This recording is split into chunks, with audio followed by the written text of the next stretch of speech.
Suara abang yang keluar dari mulut abang, sebentar, saya dengar di kuping saya melalui media HP. Nah, pertanyaan saya, ketika suara abang yang udah nyampe di telinga saya, apakah berarti abang ada di telinga saya? Karena Mbak Nora tanya ke saya manusia tidak. Nah, sekarang ketika Tuhan berfirman, keluar kata-katanya dari mulutnya, apakah yang Kenapa, sudah Mbak? keluar? Bang, sebentar dulu, makanya jangan potong. Kenapa Mbak Nora menyamakan saya sama Tuhan? Nggak bisa, saya manusia biasa. Bang, ketika Tuhan berfirman, jadilah langit, jadilah cahaya. Pertanyaan saya, cahaya itu apakah Tuhan? Bukan, karena dia berfirman. Ketika Karena dia Tuhan mengatakan menciptakan. firman itu telah menjadi manusia, kenapa manusia itu beda mengatakan Allah itu sendiri? Beda halnya, jadilah terang, maka terang itu jadi. Ya, Nah, Tuhan, apakah terang itu Allah? Firman, jadilah terang, maka terang itu jadi. Tapi Apakah terang Yesus itu ini Allah? adalah bukan Apakah Mbak, terang itu Allah? bukan, karena dia berfirman menjadikan menciptakan. Tetapi kalau Jadi ketika kalau firman itu Yesus- telah menjadi manusia, Gini, Mbak Nora, firman Mbak itu Nora telah tanya menjadi sama manusia, saya, kan? apakah manusia itu Allah itu sendiri? Mbak Nora tanya kan sama saya kan? Mbak Nora Bang, tanya sama pakai logika saya. aja lah, Bang. Ya, Pakai logika, logika, oke. pakai logika, Bang. Mbak Nora tanya sama Pakai saya logika kita, Bang. Ayo kita pakai Ya. logika. Ya, Mbak Nora Ketika tanya sama saya firman nggak? itu Kalau kata saya orang Kristen, Mbak, ya, saya orang Kristen. Anda ini- orang Kristen, tapi Ya. Anda tidak mau memakai akal. Makanya Oke. saya bilang, ayo kita pakai akal. Kenapa Anda Oke, tidak mau nggak pakai apa-apa, akal? nggak apa-apa. Mbak kan orang Islam. Saya Bang, orang jangan Kristen. bawa agama dulu. Kita pakai Ya akal. kan? Ketika Jadi Anda kalau Mbak berbicara, tanya tentang keimanan ketika Kristen, Anda berbicara, saya akan Bang. menjelaskan. Bang, Berarti ayo Mbak pakai akal butuh, dong. nggak Pakai butuh akal orang Kristen dong. untuk menjelaskan. Jadi Mbak tanya aja ke Makanya orang saya bilang lain. pakai akal. Pakai akal. Ayo pakai akal. Ketika Anda berbicara, suara Anda yang saya dengar di kuping saya, Oke, apakah itu berarti Anda ada di kuping saya? Sebentar dulu, tak jelaskan ini tak jawab. Saya tidak minta itu saya jelaskan. Apakah berarti Anda ada di kuping saya? Enggak. Nah, ketika Tuhan berfirman berkata, ketika dia berfirman kepada Nabi Musa, ketika dia berfirman kepada Yesus, Yohanes 17 nomor 8, segala firman yang engkau sampaikan kepadaku telah aku sampaikan kepada mereka. Nah, ketika bapaknya Yesus berfirman kepada Yesus, apakah berarti firman yang keluar dari mulut bapaknya itu kepada Yesus, dan Yesus menyampaikan kepada mereka, apakah berarti itu mereka itu adalah Allah itu juga? Yesus itu adalah firman yang menjadi. Firman yang menjadi manusia. Langit dan bumi menjadi, ketika Tuhan berfirman jadi langit dan bumi, jadi langit dan bumi. Ketika Tuhan berfirman menjadi firman manusia, yang jadi menjadi langit manusia. dan bumi. Bukan firman yang menjadi langit dan bumi, tetapi firman yang menciptakan langit dan bumi. Loh, Gitu. sekarang saya tanya, setiap yang dilahirkan itu ciptaan atau bukan? Bukan. Setiap yang dilahirkan itu ciptaan atau bukan? Mbak Nora ini terlalu pintar buat saya, jadi saya nggak bisa Bukan, jawab. Bang. Saya terlalu kritis kepada saudara-saudara yang tidak menggunakan akal, Bang. Kalau hanya menggunakan kitab Anda pun juga udah tertabrak di situ, Bang. Jadi menurut Mbak Nora, orang Kristen nggak menggunakan akal? Tidak, Bang. Nggak apa-apa, bebas, terserah aja. Bukan nggak apa-apa, bebas. Ayo. Kalau Anda menggunakan akal, apakah mungkin Tuhan bisa mati, Bang? Itu yang mati itu kemanusiaan Yesus, bukan Allah. Oke, mana ketuhanan dia kemana? Ketuhanan dia mana? Tuhan nggak bisa mati, Mbak Nora yang cantik. Ketuhanan dia kemana? Bukankah Anda mengatakan Bapa ada di dalam diri Yesus juga ada di dalam diri Bapa? Aku dan Bapa adalah satu. Pertanyaan saya tadi yang satu. Ketika Betul. Yesus merasakan lapar, itu kemanusiaannya. Dia mendatangi pohon ara. Itu kemanusiaannya karena dia merasa lapar. Tapi pertanyaan saya, ketika dia memiliki gelar keilahian, kenapa dia tidak tahu bahwa pohon ara itu belum musimnya berbuah? Ya kan dia sebagai manusia sepenuhnya. Oke, Dan dia sebagai Tuhan sepenuhnya kapan, Bang? Dia sebagai Tuhan sepenuhnya kapan, Bang? Di mute dulu yang baru masuk. Sebagai Tuhan sepenuhnya kapan? Dia sebagai manusia sepenuhnya, dia juga sebagai firman Allah yang menjadi manusia Pertanyaan saya, sebagai Tuhan sepenuhnya itu pada waktu kapan dia, Bang? Pada waktu kapan? Ya saat itu juga. Loh, tapi dia nggak tahu pohon ara belum musimnya berbuah. Loh. Iya kan dia berarti manusia sepenuhnya. Manusia sepenuhnya Ya, Allah sifat sepenuhnya. ketuhanan dia tuh kapan? Pada waktu ada, Bang. Iya. Ya itu Kapan, kenapa Bang? Mbak? Ya, saat kapan, itu Bang? ada. Terus Mana? kalau Buktinya aja dia tidak tahu pohon ara itu belum waktunya berbuah. Malahan dia Iya. kutuk. Terus masalahnya di Mbak Nora apa? Bang, abang berpikir, Bang, ketika abang punya uang banyak, ya, abang sanggup membeli motor, tapi abang bilang abang tidak sanggup membeli motor. Nah, itu tidak mungkin, Bang. Gitu loh, Bang. Begini loh, Bang. Kita ini Lucu, Bang. memahami sang pencipta, Bukan ya. memahami, Bang. Dengarkan Mbak saya Nora baik-baik ya. memahami sang pencipta hanya dengan logika. Kita orang Kristen memahami bukan Memang hanya dengan logika, makanya saya katakan Juga dengan iman. Kristen ini tidak ada pakai logika. Masa begini, Nora, Yesus memiliki 100% manusia, 100% Tuhan, 100% manusianya, dia lapar. Berarti Sabar sebentar, 200%. sabar Anda dulu, Anda sabar. Bukan begitu. 100%-nya, sabar sebentar. Bukan. Bahasanya adalah Yesus adalah manusia sepenuhnya dan dia adalah firman Allah sepenuhnya. Nah, sekarang firman Allah itu apakah berarti dia bukan Allah itu sendiri? Kalau Pertanyaan 100% saya, berarti ketika dia 200% firman Allah dong. itu sendiri, apakah dia bukan Allah itu sendiri? Allah itu sendiri. Nah, ketika dia merasa lapar, itu adalah manusianya. Tapi pada waktu pohon ara itu belum musimnya berbuah, kenapa kealahannya tidak tahu? Emang begini Mbak Nora. Nggak apa-apa Mbak Nora, tertawa aja nggak apa-apa. Bukan, katanya Anda Jadi, mengatakan, Anda iya. kayak tidak terima kalau saya katakan Kristen tidak Bisa menggunakan akal. Gunakan kealahannya sepenuhnya. Loh, Ya, kealahannya kalau gitu kapan digunakan, Bang? pada waktu dia membangkitkan orang mati. Yang membangkitkan orang mati itu siapa? Yesus. Oke, abang baca. Pada waktu dia membangkitkan Lazarus, kenapa dia berdoa? Itu merendahkan diri sebagai seorang hamba. Pada waktu di dalam Lukas 7 nomor 14, dia membangkitkan anak muda, kenapa orang-orang di situ memuliakan Allah, bukan memuliakan Yesus? Ya, Allah itu Yesus. Bang, di dalam Lukas 7 nomor 15-16, kenapa orang-orang di situ mengatakan bahwa seorang nabi besar, bukan Tuhan? Kita ini orang Kristen, sangat senang. Bang, saya bacakan deh. Ya, saya bacakan. Ini yang menarik sama saya ketika Anda mengatakan bahwa Yesus membangkitkan orang mati. Bodoh karena kita Sabar, Bang. Sabar, Bang. Sabar, Bang. Saya mau pakai data, Bang. Saya tidak mau di sini kita nanti dikatakan penghujatan. Saya nggak mau. Oke, saya baca ya, Bang ya. Kita orang Kristen nggak pernah menuntut, Mbak. Bang, Emang saya Mbak pernah menuntut, Bang. Saya sudah dilaporkan sama umat Kristen, Bang. Tenang aja, Bang. Saya sudah dilaporkan kok ke Polda. Gara-gara mereka tidak terima. Saya membacakan kitab kalian. Sebentar dulu, Bang ya. Nyantai. Ini, Bang. Ini perikomnya sebentar dulu, damai sejahtera. Lukas 7 nomor sebentar, Bang. Lukas 7 nomor 11.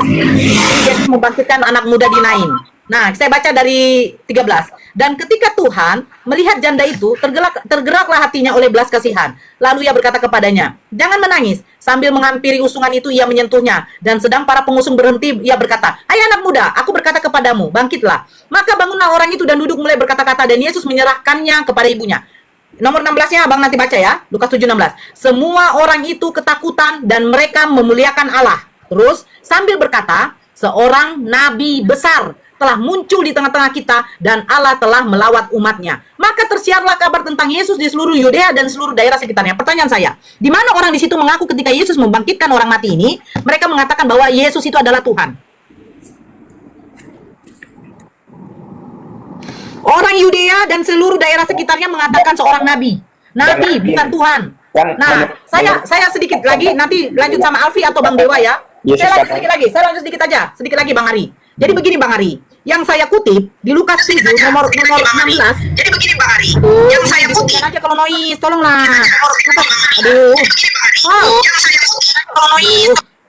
Lukas 7 nomor 16. Semua orang itu ketakutan dan mereka memuliakan Allah. Terus sambil berkata, seorang nabi besar telah muncul di tengah-tengah kita dan Allah telah melawat umatnya. Saya ingin mengatakan begini ya. Tersiarlah kabar tentang Yesus di Yudea dan seluruh daerah sekitarnya, bukan di luar dari Yudea. Nah, Yesus tersebar di kota Yudea membangkitkan orang mati dan dia dikatakan seorang nabi. Kenapa orang Yudea mengatakan, kenapa Bani Israel mengatakan Yesus nabi? Karena apa? Karena perbuatan yang dilakukan, mukjizat yang dilakukan oleh Yesus dilakukan oleh Musa. Musa menunjukkan membelah lautan. Musa menunjukkan menjadikan, sabar Anda. Sabar dulu. Kalau Anda katakan hebatnya Yesus merubah air menjadi anggur, pertanyaan saya, apakah Yesus bisa menciptakan air?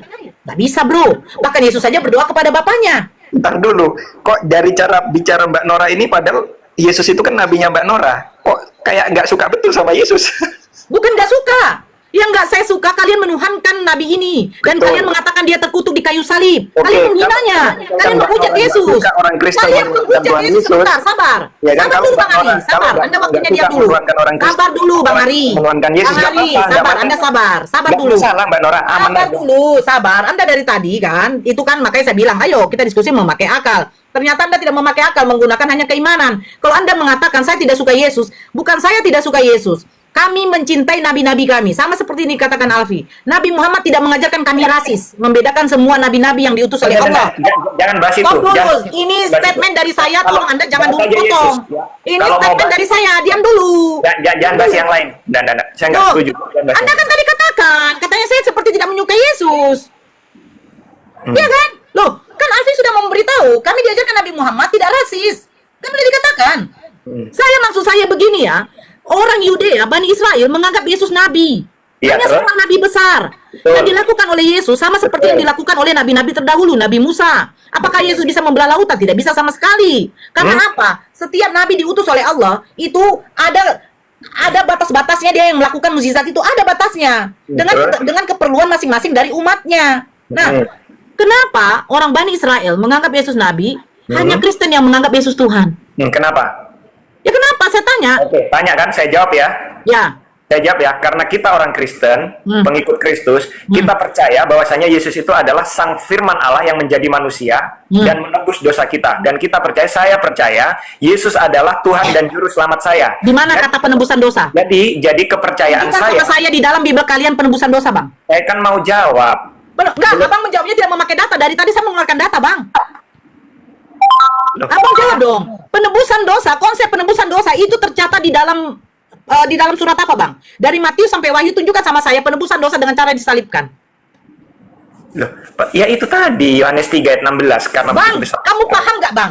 Penebusan dosa dengan cara disalibkan itu di mana? Jadi gini Mbak Nora saya mau jawab, belum selesai Mbak Nora potong. Abang tidak menjawab karena begitu besar kasih Allah akan dunia ini sehingga ia mengaruniakan anaknya yang tunggal, mengaruniakan anak yang tunggal, apakah berarti dia dimetongkan di situ? Bang, berpikirlah Bang, kata mengaruniakan itu apa artinya, Bang?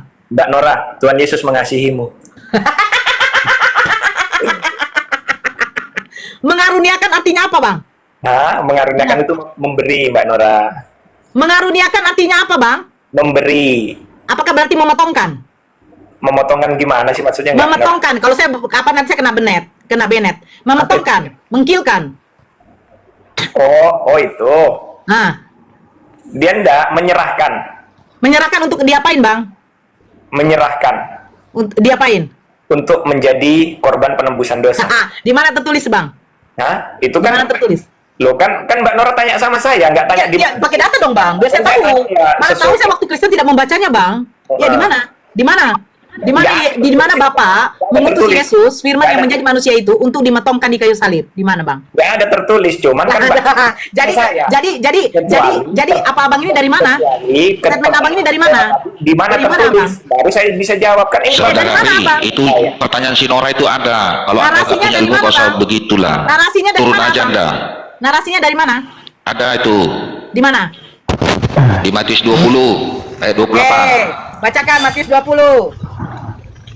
Ayo bacakan. Sama seperti anak manusia datang bukan untuk dilayani, melainkan untuk melayani dan untuk jangan ketawa, dan memberikan nyawanya menjadi tebusan bagi banyak orang. Itu jawabannya. Lanjut Alfi, Matius 20. Jangan lari kau, jangan lari. Hadapi saya. Berani nggak kau berhadapan dengan saya? Jadi betul ya. Tunggu dulu saudara Pi, saya mau tantang dia. Bahwa yang mati tidak itu izinkan adalah begini. Tuhan. Dengar dulu, jangan kau tunjukkan itu. Kalau Anda tidak mengizinkan saya debat dengan si Nora ini, Anda Enggak, sudah urusan menjegal si kamu Nora. sama saya. Tidak mampu dia berhadapan dengan saya. Urusan kau Ayo. sama aku, kenapa? Urusan kau sama aku. Kau tenang dulu, kau tenang. Enggak, Kau izinkan masalahnya saya. gini. Berani Tadi nggak? si Ari itu Kau izinkan membantah dulu. bahwasannya gini loh, hukum. Kita kan sama-sama udah dewasa ya. Iya, Pada justru saat karena tadi udah dewasa dibantah. saudaraku. Kau izinkan nggak saya debat Matius sama si berapa Nora? tadi? Sebentar, Berdasarkan Bang. data. Saya potong dulu ya. Kau izinkan nggak? Berapa? Kalau enggak, berarti kau 28. sekali saudara Sini, si sini, Nora. Sebentar dulu Bang Ari ya, Bang Ari sebentar. Saya tengahi dulu ya. Ya. Saya tengahi dulu ya. Saya pengen tahu aja. Nomor Begini. berapa dulu? Begini 28. Bang Sang Hukum, alangkah baiknya abang kan laki-laki. Sudahlah, nggak mungkin Ibu Nora selalu ditanyai lagi. Sudahlah, waktunya dengan Bang Ari, dia mau istirahat juga sebentar. Kasihlah Iya, saya mau makan. Bang Alfi dulu ada. Kan alangkah baiknya Bang Sang Hukum ini kan orang hukum toh. Cobalah berdiskusi dengan Alfi dulu ya. Saya tengahi. Istirahat dulu sebentar Bunda Nora dengan Ari dulu. Unang nanti sorry ho. ya. Sebentar Bang Kaisar. Unang jengkel Iya, si Nora iya, yang berhadapan. Matius berapa? Laki-laki Bang. Berani Bang ya. si Nora. Kalau datang berani si Nora berarti menjengkel si Nora. Iya, 28. Izin Bang Kaisar Ayo. sedikit. Matius berapa? 28 gede. 20 nomor? 28. 28. Oke, sama seperti anak Itu mah manusia pasti datang bukan ditertawain. untuk dilayani, melainkan untuk melayani dan untuk memberikan nyawanya menjadi tebusan bagi banyak orang. Nah, saya baca apalagi? di dalam Matius sebentar. Saya bentar. Enggak, kok aku dulu itu betul enggak dia menjadi tebusan? Sebentar. Jawab dulu. Baca di bagian ini. Kau aku dulu ada enggak jawabannya? Mute-kan dulu dia. Cuma itu kemampuanmu mute-mu. Akui dulu, ada Baca nggak dulu ya. jawabannya dalil? Saya bacakan di dalam Matius 20, mulai dari nomor 17, perikopnya, pemberitahuan ketiga tentang penderitaan Yesus. Ketika Yesus akan pergi ke Yerusalem, ia memanggil ke-12 muridnya tersendiri, dan berkata kepada mereka di tengah jalan, sekarang kita pergi ke Yerusalem, dan anak manusia akan diserahkan kepada imam-imam kepala dan ahli-ahli Taurat, dan mereka akan menjatuhi dia hukuman mati. Pertanyaan saya, siapa yang menjatuhi hukuman mati bagi Yesus? Apakah itu kehendak Bapa? Dan yang 19, dan mereka akan menyerahkan dia kepada bangsa-bangsa yang tidak mengenal Allah, supaya ia diolok-olok, disesa, dan disalibkan, dan pada hari ketiga ia akan dibangkitkan. Nah, pertanyaan saya, yang menginginkan Yesus disesa, diolok-olok itu siapa? Tadi Anda sudah dengar, jangan ketawa dulu. Baca ayat sebelumnya. Dengar dulu, kau Tapi jangan saya mau kejam-kejam.